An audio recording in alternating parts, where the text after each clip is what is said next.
దేవుని పరిశుద్ధ నామమునకు మహిమ కలుగును గాక. ఈ సాయంకాల సమయము మరి లైవ్ను వీక్షిస్తున్న దేవుని బిడ్డలకి ప్రత్యేకమైన వందనాలు తెలియజేస్తున్నానండి. మరి ఈరోజు ధ్యాన వాక్యంగా మరి కొన్ని విషయాలు మనం నేర్చుకుందాం. చూడండి, మత్తయి సువార్త 5వ అధ్యాయం, మత్తయి సువార్త 5వ అధ్యాయము 10వ వచనం మనం చదువుకున్నట్లయితే మరి గమనించండి.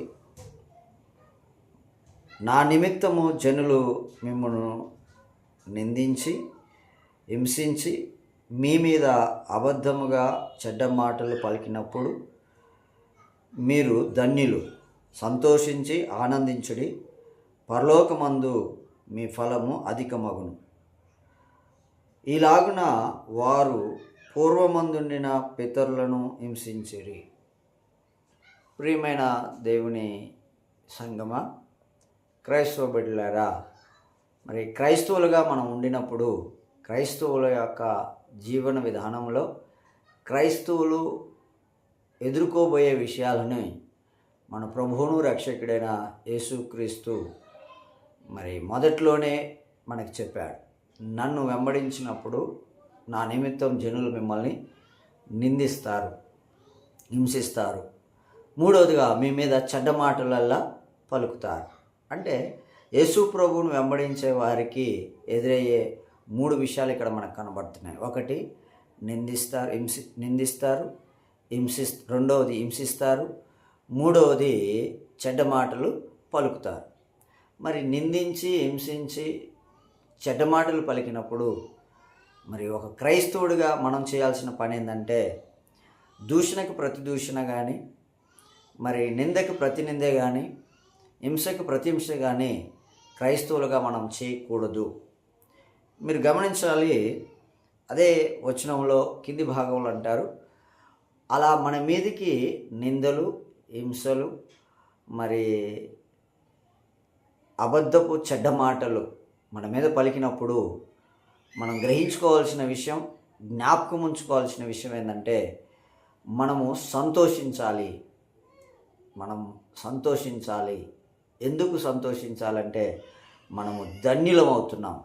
ఒకటి, ధన్యులం అవుతున్నాం. ఎవరి వలన? మనల్ని హింసించే వారి వలన, మన మీద చెడ్డ మాటలు పలికేవారి వలన. కాబట్టి మనల్ని నిందించే వారి వలన మనం ధన్యులం అవుతున్నాం. అలా చేయకపోతే మనం ధన్యులం కాలేము. ఒక రకంగా మనకు వాళ్ళు మేలే చేస్తున్నారు, వాళ్ళు మనల్ని నిందిస్తున్నారు అని అంటే, హింసిస్తున్నారు అని అంటే, మన మీద చెడ్డ మాటలు పలుకుతున్నారు అని అంటే, దేవుడు కొండ మీద ప్రసంగంలో చేసిన మాటల్లో ఆయన చెప్పిన మాట నెరవేరుతుంది. ఇది భవిష్యత్తు మాట నెరవేరుతుంది. దేవుని మాట నెరవేరుతుంది. దాన్ని బట్టి మనము జాగ్రత్త పడాలి. రెండవదిగా, అలా జరగటం అనేది ఎవరి మేలు కొరకు జరుగుతుందంటే, క్రైస్తవులమైన మన మేలు కొరకే. ఎందుకనంటే, ఒకటి, మనం ధన్యులం అవుతున్నాం. రెండవదిగా మనం చూసినట్లయితే పరలోకములో మనకు ఫలము అధికమగుతుంది. పరలోకములో మనకు ఫలము అధికమగుతుంది. అయితే ఈ ధన్యత, పరలోకములో మనకు ఫలము కలగటం వలన మనకేం కలుగుతుంది? సంతోషం కలగాలి. ఇప్పుడు ఆ సంతోషించి ఆనందించాలి. ఇది యేసుప్రభు చెప్పిన మాట. ఒక క్రైస్తవుడిగా, మరి దేవుని ఎరిగిన బిడ్డలుగా మనం చేయవలసిన పనెల్లా ఒకటే. లోకం మనల్ని నిందించినప్పుడు, మనల్ని హింసించినప్పుడు, మన మీద చెడ్డ మాటలు, లేని మాటలు లేదా కాని మాటలు పలికినప్పుడు మనం చేయాల్సింది ఒకటి, సంతోషించి ఆనందించాలి. సంతోషించి ఆనందించాలి. రెండవది, ఎందుకు సంతోషించి ఆనందించాలంటే, మనం ధన్యులం అవుతున్నాం. పరలోకంలో మనకి ఫలము అధికమవుతుంది. ఇది మనకే జరిగిందా అంటే కాదు, మన పితరులకు కూడా వారు అలాగనే చేసెను అని రాశాడు. అంటే ఆది కాలం నుంచి లేదా అపోస్తల కాలం నుంచి, ఆది కాలం నుంచి, మొదటి నుంచి పురాతనమైన మార్గం ఏంటంటే, క్రైస్తవులను లేదా జీవము కలిగిన దేవుని సంఘాన్ని లేదా దేవుని ప్రజలను హింసించటమే లోకము తీరు. ఇది మన పూర్వీకులు నడిచిన త్రోవ అని మనం గమనించాలి. ఇర్మియా గ్రంథంలో చెప్పబడుతున్నారు, చెప్పబడుతున్న మాట మనం గమనించినట్లయితే పురాతన మార్గంలో ఏవో అడిగి తెలుసుకొని మేలు కలుగు మార్గంలో మీరు ప్రయాణం చేయండి. మేలనగా ప్రియులారా ధన్యత, ఒకటి ధన్యత. రెండవ మేలు ఏంటంటే పరలోకంలో మన ఫలము అధికమగుతుంది. ఈ మేలు అనేది మనకు జరుగుతుంది. ఇది పురాతన మార్గానికే సాధ్యమవుతుంది. పురాతన మార్గంలో మన పూర్వీకులను హింసించినట్లుగానే నిన్ను మనలను క్రైస్తవులను హింసిస్తూ ఉంటారు. మనం అధైర్యపడాల్సిన అవసరం లేదు. సంతోషించి మరి ఆనందించి మనము దేవుని పని కొరకు సంసిద్ధత కలిగిన వారమై ఉండాలి. ఇక రెండవ భాగం మనకేందంటే పిల్లరా, మనలను దేవుడు లోకానికి ఉప్పుగా పెట్టాడు. మనకు హింసలు కలుగుతున్నాయనో, నిందలు కలుగుతున్నాయనో, చెడ్డ మాటలు పలుకుతున్నారనో మనం భయపడాల్సిన అవసరం లేదు. మనం పైగా మనం చేయాల్సిన పని ఏంటంటే లోకానికి ఉప్పు అయి ఉండాలి. ఉప్పు దేనికి సాదృశ్యాన్ని ఇస్తుందంటే పిల్లరా, రుచికరమైన ఆహారంలో మనం ఉప్పేసి చూస్తే దాని రుచి వేరుగా ఉంటుంది. అలాగనే మన జీవితము ప్రజలకి రుచికరంగా ఉండాలి, అంటే ఆదర్శనీయంగా ఉండాలి. మనం లోకానికి ఉప్పై ఉండాలి. మనం ఎప్పుడైతే లోకానికి ఉప్పై ఉంటామో ప్రియమైన దేవుని సంగమా, ఆ లోకంలో మన జీవితాలు మరి మనల్ని చూసి సమాజము మాదిరిని తెచ్చుకుంటుంది. ఆ ఉప్పు ఒకవేళ సారం కోల్పోతే అది దేనికి పని చేస్తుంది? బయట పడవేయటానికే కదా. అంటే క్రైస్తవులు హింసను భరించలేకపోయినా, శ్రమను భరించలేకపోయినా, నిందలను భరించే మనసు లేకపోయినా వాటికి తిరిగి వారి వలె మనము మాట్లాడినట్లయితే ఆ ఉప్పు సారం పోయిందే అవుతుంది. ఆరు వలె కాకుండా సహించి ఓర్చుకుని మా పితరులు వెళ్ళిన త్రోవలో మేము వెళ్తున్నామని గ్రహించి సంతోషించి ఆనందించగలిగినట్లయితే మనం ధన్యులం అవుతాం. మరి ఆ ధన్యత, మరి ఆశీర్వాదాలు, పరలోకంలో ఫలములు అధికమవుతాయి. ఈ ఫలాలన్నీ కూడా దేనికి మనకు సాదృశ్యాన్ని చూపిస్తున్నాయంటే ఉప్పులో ఉన్న సారాన్ని చూపిస్తున్నాయి. అలాగని మనం లోకాన్ని వెలిగించే, రుచికరంగా తయారు చేసేవారిగా మనం ఉండాలి.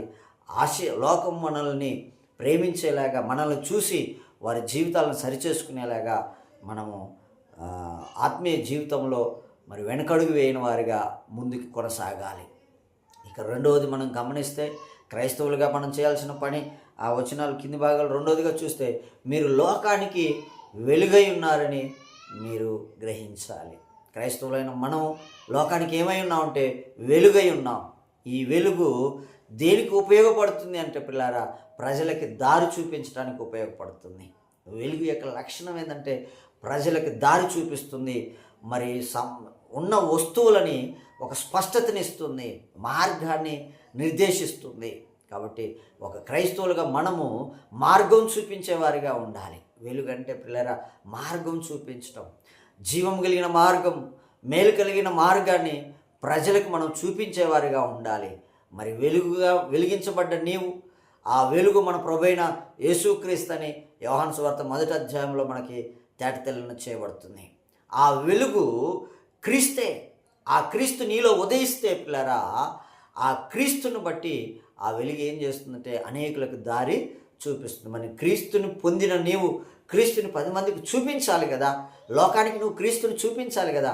కానీ చాలామంది క్రైస్తవులు మరి హింసలకి, ఇరుకులకి, ఇబ్బందులకి, కష్టాలకి, నిందలకి భయపడి క్రీస్తుని ధరించి ఆ క్రీస్తుని ప్రజలకు చూపించలేకపోతున్నారు. అందుకనే కింది వచనాలు చెప్పబడుతుంది ఏంటంటే, మీరు దీపమును వెలిగించి దీపస్తంభం మీద పెడతారు కదా, కొంచెం కింద పెట్టరు కదా. మరి కొంచెం కింద పెడితే అది దేవుడికి ఉపయోగపడదు. దీపము దీపస్తంభం మీద పెట్టడం వలన ఇంట్లో ఉన్న వారందరికీ వెలిగిస్తుంది. ఆ వెలుగులో ప్రజలు సక్రమంగా ప్రవర్తిస్తుంటారు, వారి నడవడికలు చక్రంగా చూసుకుంటారు, వారి నడకలో ఎవరికి ఇబ్బంది కలగకుండా జాగ్రత్త పడతారు, వారి మార్గం వారికి స్పష్టంగా కనబడుతుంది. అలాగనే క్రైస్తవులుగా మనము క్రీస్తుని చూపించగలిగితే, ఆ వెలుగును ప్రకాశింపచేయగలిగితే పిల్లరా, అనేకులు ఆ వెలుగు ద్వారా మార్గంలో సక్రమంగా ప్రవర్తించగలుగుతారు. అందుకని ఆ వెలుగు అంటే పిల్లరా, మనం చేస్తున్న మంచి కార్యాలు అవి అందరికీ కనబడేటట్లుగా మనం జాగ్రత్త పడాలి. అందరూ ఆ వెలుగును ఆశ్రయించినట్లుగా మనము వెలుగును ప్రకాశింప చేయాలి. అప్పుడే వెలుగు సంబంధులు వెలుగుని వెంబడిస్తారు. ఆ వెలుగును వెంబడించడం ద్వారా మన జీవితాల్లో ఒక గొప్ప ధన్యత అనగా క్రైస్తవ జీవితానికి మనం న్యాయం చేసిన వాళ్ళం అవుతాం. అనేకులని మరి నరకం నుంచి తప్పించిన వారం అవుతాం. ప్రభు కోరుకున్నట్లుగా, ప్రభు చెప్పినట్లుగా అనేకులకి వెలుగుగా ఉండి మార్గం చూపిస్తాం. ఒక క్రైస్తవుడిగా నీవు క్రీస్తుని అంగీకరించి ఎన్ని సంవత్సరాలు అవుతుందో నాకు తెలియదు, కానీ ఇన్ని సంవత్సరాలలో ఒక్క ఆత్మనైనా నీ ద్వారా దేవుని మందిరానికి నడిపించగలిగావా? నీలో ఉన్న వెలుగు ద్వారా ఒక్కరినైనా నువ్వు ఆకర్షించగలిగావా? నీలో ఉన్న రుచికరమైన ఉప్పు ద్వారా, ఆ మంచి స్వభావం ద్వారా ఒక్కరినైనా ప్రభు దగ్గరికి నడిపించగలిగావా? ఒకవేళ నడిపించకపోతే ఇలాగా నీవు ఆ ఉప్పు సారం లేనివాడిగా అవుతున్నావు. ఒకవేళ నడిపించకపోతే నీవు వెలగటం లేదు, ఆ వెలుగుని కొంచెం కింద పెడుతున్నావు అన్న సంగతి జ్ఞాపకం చేసుకో. నువ్వు ఫలించి అభివృద్ధి చెంది విస్తరించటం, నింపటం, భూమిని నింపటం దేవుని యొక్క ఉద్దేశం. అలాగనే నీ ఉద్దేశాల్లో, నీ ఆత్మీయ జీవితంలో, నీ మంచితనం బట్టి, క్రీస్తుని నువ్వు ధరించిన దాన్ని బట్టి, వాక్యం నువ్వు లోబడిన విధానాన్ని బట్టి నువ్వు జ్ఞాపకం చేసుకో. నీ ప్రవర్తన ద్వారా ఒక్కరైనా దేవుని దగ్గరికి రాగలిగారా? నువ్వు ఎన్ని సంవత్సరాల నుంచి క్రీస్తుని వెంబడిస్తున్నావు? ఎన్ని సంవత్సరాల చెంది నువ్వు ఉప్పుగా ఉన్నావు? ఎన్ని సంవత్సరాల చెంది నువ్వు వెలుగుగా ఉన్నావు? ఉప్పు నిస్సారముగా అవుతుందా? మరి సారం కలిగి ఉందా? ద్వీపము కొంచెం కింద పెట్టబడుతుందా, లేకపోతే దీపస్తంభం మీద పెట్టబడుతుందా? నువ్వు ఒకసారి ఆలోచించి. దీపస్తంభం మీద దీపం ఉంటే ప్రజలకి వెలిగిచ్చే దారి చూపిస్తుంది, ఆ దారిలో ప్రజలు నడిచేలా చేస్తుంది. ఒకవేళ కొంచెం కింద ఉంటే నీ ద్వారా ఒక్కరు కూడా దేవుని దగ్గరికి రాలేరు. అలాగనే ఉప్పు సారం లేనిదైతే అది దేనికి పనికిరాదు. ఒకవేళ నీలో సారం ఉంటే నీ సారం వలన నువ్వు ఖచ్చితంగా అనేకుల్ని దేవుని దగ్గరికి ఆకర్షిస్తావు. ఇదే మనకి ఆనవాలు. గమనించండి, క్రైస్తవులుగా మనం గమనించుకోవాల్సిన విషయం. మరి అన్యులు వాళ్ళకి తెలియకుండానే, క్రైస్తవులు హింసించేవారు తెలియకుండానే వారు మనకి మేలు చేస్తున్నారు. ఆ మేలు మరవకూడదు. వారి కొరకు మనం ప్రార్థించాలి, వారిని దీవించాలి. మిమ్మల్ని హింసించే వారి కొరకు ప్రార్థించండి, వారిని దీవించండి అని వాక్యం చెప్పింది. ఆ వాక్యానుసారంగా మనం చేసి అనేకులు దేవుని వైపు ఆకర్షిద్దాం. దేవుడి మాటలు మన వెనుకల్లో నూరంతలుగా ఫలింపచేయునుగాక. ఆమేన్, ఆమేన్. కృపగలిగిన యేసు, దయగలిగిన తండ్రి, మీ చిత్తమును నాయన జరిగించండి. ఉప్పు నిస్సారం కాకుండా చేయండి నాయన. వెలుగుచున్న దీపస్తంభం మీద ఉండి అనేకులను ఆకర్షించడం కృప చూపండి. అనేకులు నీ రాజ్యమునకు వారసులుగా చేయనట్లు బిడ్డలు లేవడెత్తమని, మమ్మల్ని అందరిని ఆశీర్వదించమని, వినిచున్న ప్రతి బిడ్డకి మెనైన దీవెనలు దయచేయమని యేసు నామమున అడుగుచున్నాను తండ్రి. ఆమేన్.